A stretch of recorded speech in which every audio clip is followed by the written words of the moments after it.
Oh, sorry about that. Just sitting here doing some online hands-on training through hazmatandrescue.com. Hey guys, it's Chris again. We're here at FRI in San Antonio, Texas. Now, we're going to try once again to get a few interviews with a few of the vendors. This is a much larger vendor hall than the IAFC Hazmat conference that we had in Baltimore. But once again, this is going to be another quarterly newsletter. We're recording this a little bit prior to the third quarter of 2022. But hopefully we're going to have a few interviews with a few of the vendors about what our hazmat issues that we have coming up for 2022 are. So let's have a look. Whatever, man. Here we are, we're just walking through some of the booths right now. Once again, we abandoned our booth. We wanted to come and see some responders in some of the great opportunities that are out here. And lo and behold, we came up here in the National Domestic Preparedness Consortium, which we do have a link to already in the webpage. And we have David, it's one of the representatives for the consortium for all of the agencies, correct? Yes. So, David, do you want to give us a heads up about what the consortium provides and where some of those locations are located? Sure. And what they can provide for technicians and for operations level responders? Well, all of our consortium members offer training for first responders, and it's all FEMA funded, so it's no cost to anybody. They can come to our resident courses, or when we come to you, no charge to anybody.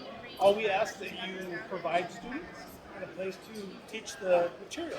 We'll provide the instructors, we'll provide the material. It's a wonderful, you can't beat free training, that's what I say. So there's classes that are in person. So if I'm in Washington and I want to go on down to New Mexico to do a bomb class, FEMA through grant funding can pay for that? We will fly you to New Mexico, we'll rent you a car, we'll get you a hotel room, we'll feed you, and we'll send you to training all for free.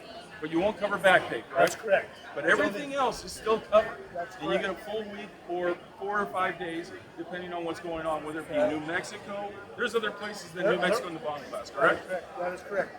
There are other, I'm not going to give you the names, I can't think of it right on hand, but there are other resident courses. Otherwise, we will come to you and give you that class. So you guys can come up to our organization if we provide the members as well, and you'll provide the instructors as long as we have a proper training location as well. Yes. And that's all FEMA funded as well. All FEMA funded. Is there any potential for online opportunities for the consortium as well? There is. New Mexico Tech, where I'm from, we have Zoom classes. You can get online, you can follow the instructors online. Again, free. So we can do it from home, we can do it from our own fire Or- station, yep. we can get a free trip once a year to go on down to beautiful Socorro, New Mexico, Oh, yes. or go to Mercury, Nevada, or possibly Pueblo, Colorado, or Anniston, Alabama. There's a ton of places that you guys provide with all these organizations in here. And I'll have our video come on over here so you guys can take a look. Once again, it's great stuff. And you guys have been doing this for how long now, Since approximately? 1989. That's a pretty long time. My gosh, Long we have some responders here that probably haven't been alive that long. That's good though. That's good. It's great training. I've had the opportunity to go to a lot of these trainings. I recommend anybody going and checking out that link, checking these guys out. The first class that I ever did was the bomb school at Emertech, and they blow up a car with 500 pounds of ammonium nitrate. I still use the videos of the classes. It's amazing. So, absolutely great opportunity. Thank you very much. Thank you. Let's see us. And make sure I get all the info over here. Yes. Go ahead, All Joe. right. So here we are. Look at this. We're actually hitting some booths this time. We made sure to hit some booths, and lo and behold, our neighbor is Jones and Bartlett. So we got Janet here with Jones and Bartlett, and they have all of the great books here. But of course, we're focused on hazmat awareness and operations, potentially IC incident command training, which I think is a big focus that Jones and Bartlett can help on. But would you like to talk about? Hey, look at this, the frontline book right here, the new Dun, dun, dun, edition. dun.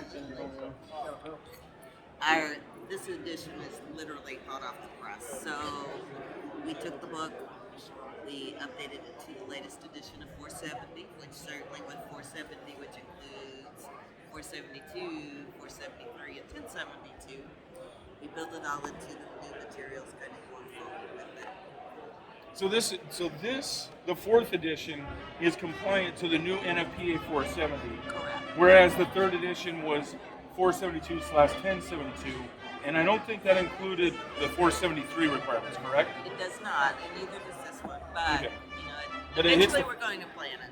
Okay. But even if you look at 473, it doesn't. It's more that medical side, but it's still the same concept. Yeah. So our big focus, anyways, was just for 472, 1072, and this book hits it with the modern NFPA requirements. Like we were talking before we hit record, one of the last conferences I was at, you guys had pamphlets or at least smaller books, more specific for like specialist positions. I know those probably may not be compliant to 470, but do you guys still have those? We do still have them. It's tank truck emergencies, intermodal containers, which is all about the shipping containers. And actually, those, I can't think of tank truck emergencies. So with all of those three, they're actually based on NFPA 1072 within the incident command intent. Okay. So we have operations, we have awareness, we have technicians books, but you guys also provide incident command books that was written, I think by Gregory Knoll and Michael Hildebrand, right? The writers of NFPA, like the chairs of the NFPA, helped write your guys' book, right? Absolutely. On the 5th edition, coming out soon. So it's still it's on its way out. Is there an expected release date for Hazmat Managing the Incident? November of 2022 of this year. So there we go. So for Hazmat Incident Command, we have the correlations for all of that, as well as operations awareness. Thank you once again. I truly appreciate it. Back to our booth we go. So here we are. We are actually going to start interviewing a few people. So I have Ray here with Frontier Energy, correct, Ray? GTI Energy. Okay. And why don't you tell us a little bit what you guys have? Because I saw the Hazmat virtual training. Unfortunately, we didn't get to meet up when we were in Baltimore. You were in Baltimore, yes, sir. But I just got distracted, like we talked about in the last quarter's newsletter. But what do you guys have, and how can you guys help out Hazmat responders, especially in the operations realm, when they need to do their continuing training? If you want to help us out. Awesome. So this is a DOT-funded program through PHMSA that GTI Energy is managing. In this program, it actually started off with development of gas industry modules, training modules for the gas industry, which then our developer also had content. These three modules, tanker module, train derailment, and a cargo truck rollover that PHMSA decided to offer to the fire industry first responders. What we can offer is this is free training, no cost training to any first responder agency. GTI Energy will send out hardware equipment to that agency, depending on how large they are. Could be multiple, up to 6 to 8 sets of hardware equipment, headset devices. We send that out. We do train-the-trainer sessions with first responders, and then they would train their agency, their workforce on this. In return, what we're looking to do is collect feedback based on these modules on what the first responders and fire agencies would like to see future modules.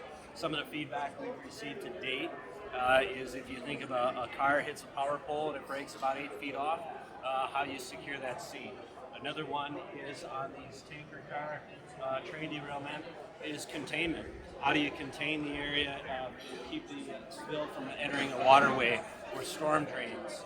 So with that, so you said 6 to 8 units, and so these units would be provided as well? Yes, correct. So these units, this is a wired headset device, the HTC Vive Pro. We would provide the gaming laptop. It gets sent out, prepaid shipping, their prepaid shipping back. And then here's an example of the wireless headset that we would send out, the Pico Neo 3, that's all loaded up with the content. Multiple people can be in there training together, so you could have a crew, you could have a leader, an incident commander guiding the crew in there, handling the situation. Perfect. So what's the best way for responders that might be interested in getting this, especially like you said, it's grant funded, how would they end up being able to get this for their agency or their responders? HazmatVirtual.com. You go to that, you load in your information, it'll ask you first name, last name, agency, how many people you want to train. That will queue up an email to our team, and then our team will reply back, and then we'll identify the dates that you want to train your agencies. Perfect. Well, thank you very much, Ray. I appreciate it very much. Thank you. Seems fine. Here we are once again. We came across a big red beacon of Pulse Point, and we've been using Pulse Point. I've been using Pulse Point for a long time within my jurisdiction. Found the first time I heard about them was with San Jose Fire and a few rescues that they ended up having. Another critical one that I heard was Spokane, where a firefighter actually found out there was a fire in his house from Pulse Point. Yeah, while he was sleeping in the house. Now, what our focus here at Hazmat and Rescue is hazmat or technical rescue. And you guys do have those features within the basic and Verified Responder Pro. So if you want to go over some of the basics and the understandings of those, as well as what Verified Responder Pro can provide to responders and how they can actually potentially get it within their jurisdiction if they need it. Yeah, so Pulse Point was originally designed so that an agency could share information with its community, with its residents, so they could respond to cardiac arrest, but also be aware of things that were happening. If there was traffic accidents, if there was they smelled smoke and there was a fire, so they were aware of public safety activity in their community. And then firefighters started using it, and they started using that public version that had a lot of restrictions in it. You know, we weren't showing medical calls, we weren't showing full addresses, things that an on-duty firefighter would need. You know, they want to be able to route to every call, not just some calls. They want to get notified of every incident, not just incidents where you know, it's a fire or a traffic accident, but if they're going on a medical, they want to have information like narratives and you know, they want to be able to maybe see the destination of where they're going. So the professional version sort of removes all those restrictions, including those around CPR. So the public version, CPR activation in public places, professional version, any CPR event. So if your neighbor had a cardiac arrest, you'd be aware of it. Okay, so that's actually that's really interesting. So on the civilian version, if there's a CPR at my neighbor's house and I'm off duty, it may not come in on my phone? It will not. Only a public location. So it has to be, you know, at Walmart, at the restaurant. If it's your neighbor, because it's a residential location, you don't activate the public. See, oh yeah, I know Dave. But if you're using the professional version, you know, you're known to the agency, they've provided you that, and you do get activations in residential locations. It's a big difference. You know, 70% cardiac arrests are in residential settings. So having that capability is needed. Yeah, that's a huge difference. That's something truly I didn't know. Now, another thing that, whether it be pro, and one thing I've seen is, can you guys put pre-plans or other things like that on your maps or potential for target hazards within our jurisdiction? Yeah, so on the professional version, we're starting to put more layers. Layers like hydrants, for example, that professionals need. So here we are. We're finally on to another booth, second day, different shirt. So I'm here with Tom from IFSTA, and IFSTA is a great organization. Most of our firefighters probably know them and know the curriculum from academies or through fire officer things, but we're focusing specifically on hazmat. And you guys you guys just came out with a new book for hazmat operations and awareness, correct? Yes, Hazmat, 6th edition. Showcasing. Ta-da! Look, I'll keep the mustache in the picture. And the for you. mustache. Yes. So we just came out with the 6th edition. So is it the 6th edition, is that compliant to NFPA 470 requirements? Yes. All right, so we have 470 requirements, which merged 472 and 1072 together, but there are some updates in this versus the 5th edition, right? Correct. So responders probably want to focus on this one because that previous edition technically isn't qualified to NFPA 470. Right. So we do want to look at moving on. Yes, and this just came out like 2 months ago, so Yeah. it's brand new. That's awesome stuff, brand new. I remember Curriculum will be out pretty quickly, and then we also have the additional materials that go with it. So Yeah, the workbook, the test, all that stuff. Yeah, I remember I went down to Tulsa And the certification last test month. bank will be out hopefully towards the end of the year. And that was a significant validation that I learned about when I went down there. It was a group of 9 of us that we went through those questions and we hashed it out over two full days. It was a very long day, making sure that everything was correlated to NFPA, that it was readable and that the questions were appropriate 100%. for everything. So Validation committee for a hazmat. That's And that was another big eye opener that I saw with IFSTA, whether it be the books, the test curriculum, everything else like that. You guys do a conference every year, and you have these books. This book isn't written by an individual; it's written by a committee. It's written by an editor, and the committee reviews it and validates every page, every picture, everything in this book is validated by committee members. That's amazing. So you guys do that for every single book. Yes. Now, of course, with Hazmat, we have Hazmat Tech Second Edition, Yes. which has been out for a few years now, correct? Yes, update. The third edition is fixed to be coming out in the first quarter of next year. Okay, and I'm going to see those people with the validation committee as well. So they don't have that book out in print, but that will Correct. be coming soon. It's on the list. It should be out spring. Now, one final question I do have. Essential 7, that's what most of the fire academies are working on for Firefighter 1 and Firefighter 2. It also has 3 specific chapters at the end for hazmat. There's EMS, there's NIMS back there, but there are 3 chapters for hazmat. Those chapters, do you know if that's going to be added in the future editions of Essentials? It's been a discussion. So we're working on E8 right now, Essentials 8th edition. About a year and a half to 2 years out from the release of E8. So there's been discussion about whether to add them, leave them, take them out, and just let this be a standalone book. Because those 3 chapters are enough to pass the awareness portion of hazmat. Only awareness. Only awareness. Not operations. They say it will not prepare you for operations. So I keep my input to the editors and everybody is, if we have this book, let's take it out of the other one because the book just keeps growing. Yeah. But we've got a lot of customers that like having those 3 chapters in there for the awareness portion because there's a lot of people out there that will just do awareness with their Firefighter 1 and not go any further. Yeah. So, And that's a difficulty, without a doubt. And it's nothing against you guys' curriculum, but and I've had conversations with other members within IFSTA. But for somebody to officially be per IFSAC or per field board, they have to be hazmat awareness and hazmat ops to get Firefighter 1. So it's almost a false. It's almost counterintuitive. Yeah. So I agree. So agencies should focus on getting this to get operations training. To get awareness and operations level both, this is the book. There we go. So we got the suite right there. We got more great hazmat books. Tom, thank you so much. You bet. A pleasure. You bet. You guys have a good day.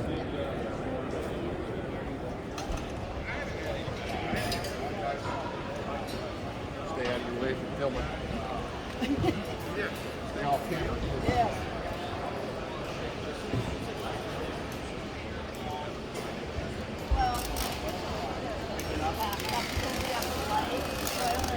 Would you like a card?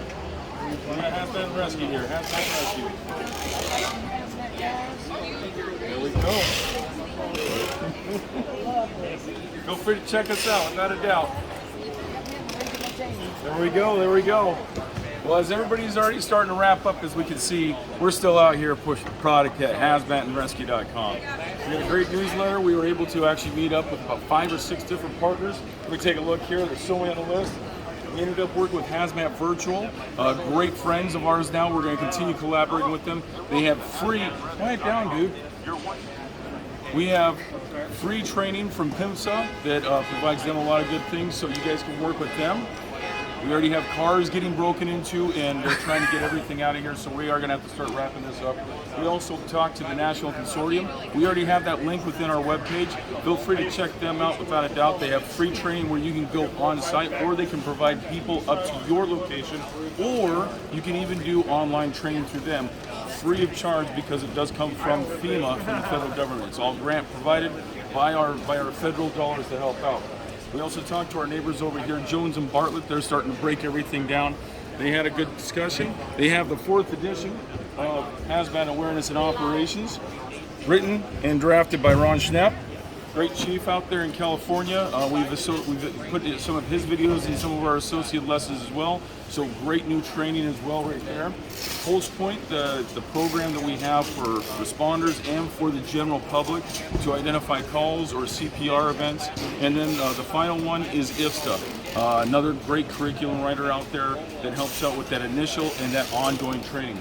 Guys, it's been a whirlwind of a few days here. Great classes, great lessons, great partners and folks in collaboration without a doubt. But make sure to keep on coming back, check out these newsletters. We're going to get back into the action in our final quarter of the year, and we're actually going to start talking about a few hazards.